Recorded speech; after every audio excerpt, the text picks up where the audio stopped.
Почитувани медиуми, почитувани граѓани, денеска дојде во општина Битола на состанок или на седница на Советот на општина Битола со цел да видам зашто расправаа денеска како совет, затоа што главна тема или една точка за расправа беше отварање на референдум за ненаселување на бегалци и мигранти во Македонија.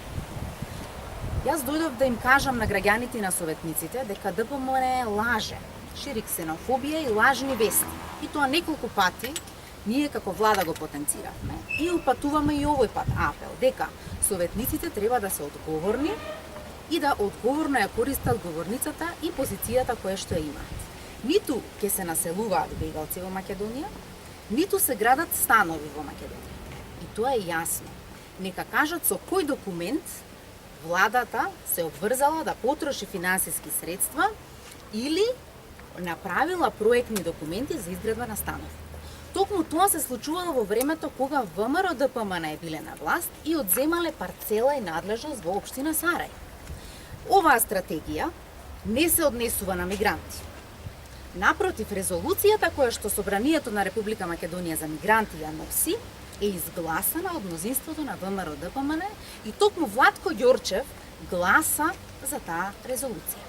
Македонија е држава која што ратификувала конвенции за заштита на човекови права.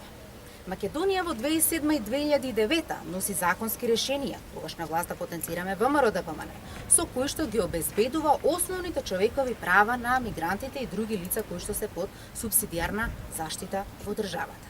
Ниту се прави нешто против интересите на граѓаните, ниту имаме намера. Многу е важно да се потенцира дека референдумот е демократско право. Јас лично како социјалдемократка, а и владата е предводена од социјалдемократи, извинете, и ние веруваме во изјаснувањето на граѓаните за важни прашања на референдум. Но ова прашање е лажно прашање. Ова прашање не е дали граѓаните ќе добијат одредено право или не во Република Македонија. Токму затоа апелираме дека тој референдум би чинел повеќе од 100.000 евра. Јас знам дека општина Битола, и тоа како, еве само во мојот домен да зборувам, има потреба од дополнување на вработување во градинките, има потреба од центри за лица со пречки, има потреба од палијативна грижа во домашни услови за стари лица и така натаму. Јас би посочила дека советниците треба одговорно да донесуваат одлуки како ќе се трошат парите на граѓаните.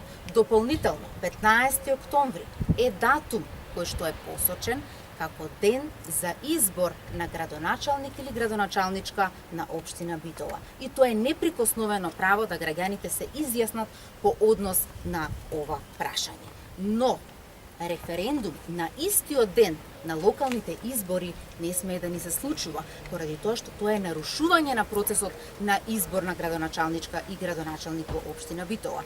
Нека се одбере, ако веќе решиле да ова прашање го отвараат и го дискутираат, иако е лажно, повторувам, нека биде тоа друг ден. Но ВМРО ДПМН, не знаејќи како да се справи со политиките на новата влада, а тоа се донесување на закон за минимална плата, решавање на прашањето за стечајци, решавање на прашањето на лицата со пречки во Република Македонија, тие мора да измислуваат лажни приказни за да го мобилизираат своето членство, затоа што се плашат дека на локалните избори ќе го изгубат мнозинството. Ви благодарам.